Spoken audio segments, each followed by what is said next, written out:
Alô pessoal, mais um vídeo no canal Vene Casagrande. Flamengo finalizou a preparação para pegar o Bahia, inclusive o Flamengo já está em Salvador, local desse confronto com o Bahia, na Arena Fonte Nova. A gente vai falar sobre o gramado da Arena Fonte Nova, motivo de intrigas entre Abel Ferreira, técnico do Palmeiras, e Rogério Ceni, técnico do Bahia, e o gramado não está nada bom, muito pelo contrário. Vamos falar também da lista de relacionados do Flamengo, com novidade positiva e novidade extremamente negativa. Felipe Luiz tem mais um desfalque importante, titular inclusive, para o jogo contra o Bahia, último jogo antes dessa parada da data FIFA, agora no começo de outubro. E a gente vai trazer o provável time também, todas as informações para esse duelo no vídeo de agora, mas antes gostaria de pedir para você soltar o dedo no like, ativar a notificação, se inscrever no canal, porque isso é importante, e hypar o vídeo também, compartilha com geral. Pessoal, vamos para as informações, mas antes de falar de Flamengo e Bahia, eu quero trazer aqui detalhes, já que pouca gente está falando sobre isso, ou quase ninguém está falando sobre isso. Detalhes do empréstimo de 80 milhões de reais da Crefisa, da Leila Pereira, presidente do Palmeiras, para o Vasco da Gama. O Vasco só pode vender ou negociar a sua SAF com o ok da Crefisa até 8 de junho de 2026. Crefisa vira dona de 20% da SAF do Vasco caso o Cruz Maltino descumpra as suas obrigações do empréstimo.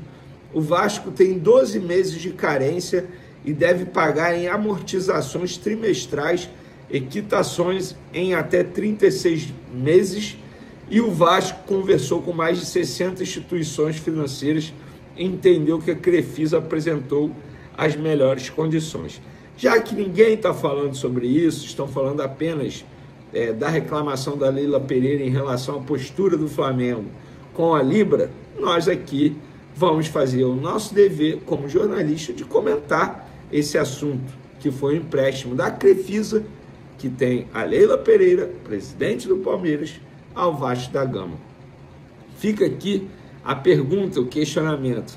Se fosse o Flamengo, como é que estariam os programas esportivos? Pois é, fica aí o questionamento, vocês já sabem a resposta. Pessoal, o Flamengo soltou um comunicado oficial extremamente importante. Eu digo que o Flamengo saiu da caixinha. Vou ler só a primeira parte aqui do comunicado oficial. Abre aspas. Menos bola rolando em jogos do Flamengo no Brasileirão. Os últimos jogos do Flamengo no Campeonato Brasileiro têm exposto um dado preocupante. A queda constante no tempo de bola rolando e o ritmo lento imposto, na maioria das vezes pela interferência excessiva e desnecessária da arbitragem.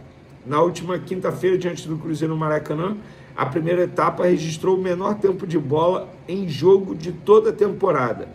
O levantamento interno do Flamengo mostra que as últimas 4 partidas do Flamengo contra Juventude, Cruzeiro, Corinthians e Vasco estão entre as 6 piores em tempo efetivo de jogo da competição. Isso aqui é só a primeira parte, não vou ler o restante, porque daqui já dá para a gente entender que isso não é uma coincidência, né? É óbvio que não é uma coincidência. Os árbitros que estão sendo escalados para o jogo contra o Flamengo, obviamente estão parando muito mais o jogo.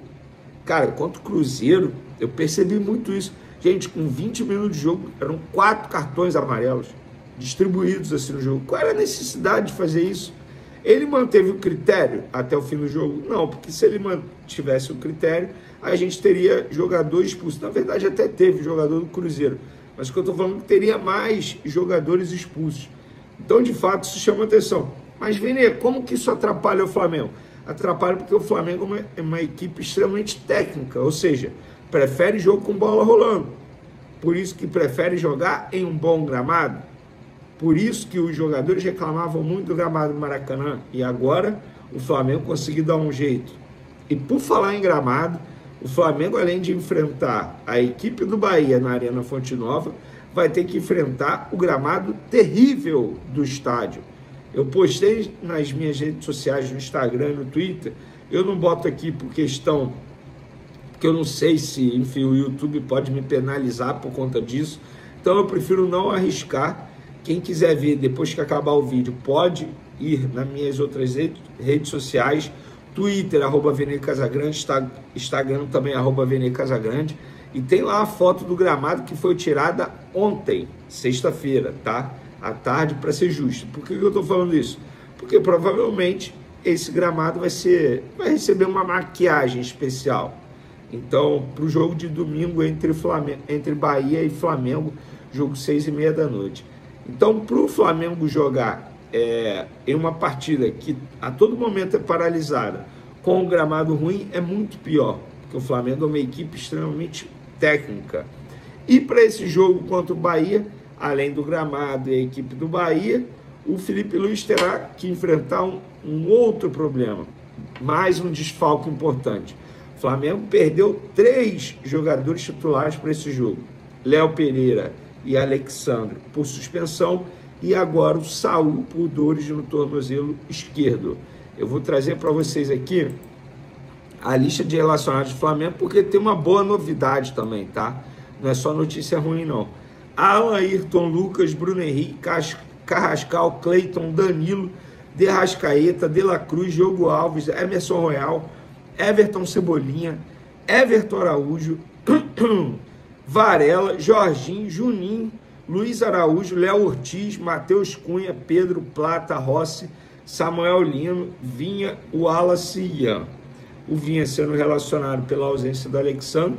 E eu gostei aí do retorno do Juninho, galera. Por que eu gostei? Porque eu acho que ele vai ajudar em algo. Vou ser muito sincero. Não, dentro de campo ele não vai ajudar. A gente já pôde perceber isso, até porque dificilmente ele será acionado.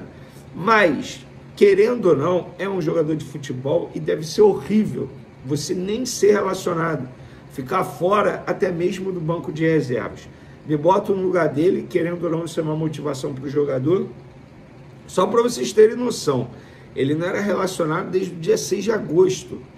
Quase 2 meses, gente. A gente vai completar, eu estou gravando um vídeo aqui dia 4 de outubro. Quase 2 meses. A última vez que ele entrou em campo foi no dia 3 de agosto. Ou seja, tem mais de 2 meses que ele não entra em campo. E quando ele entrou, ficou 14 minutos em campo, no empate em 1-1 com o Ceará. Então, para o jogador, isso é bom, gente. Por isso que eu considero positivo o retorno dele. Não porque ele vai decidir jogo, não acho isso não, tá? Mas eu me boto no lugar do atleta também, então eu acho que um pouquinho de, digamos, de empatia com o jogador é sempre importante nesses momentos difíceis que eles têm enfrentado. E para finalizar, o provável time do Flamengo: Rossi, Varela na lateral direita, Danilo, Léo Ortiz, Ayrton Lucas, De La Cruz na vaga do Saul, Jorginho e Arrascaeta, Gonzalo Plata, Samuel Lino e Pedro. Pessoal, um pouquinho mais de paciência com Samuel Lino também, tá? Tá se readaptando ao futebol brasileiro, chegou em reta final de temporada europeia, ou seja, nem férias teve, tá jogando demais, quase todo jogo ele é titular, jogou com a seleção brasileira em altitude. Um pouquinho de paciência, não vamos já, entre aspas, queimar esse jogador, sendo que ele acabou de chegar. Vamos pegar o exemplo do Vitor Roque. Passou aí algumas dificuldades no começo dele com a camisa do Palmeiras, agora tá voando. Tinha gente dizendo que não valia o que o Palmeiras pagou, agora vale. Não dá para ser sempre esse 880, esse imediatismo, não dá para ser assim. Tem que ter paciência com o Samuel Lino, ele já mostrou que é um baita jogador. Valeu, galera. Tamo junto, até o próximo vídeo. Fui!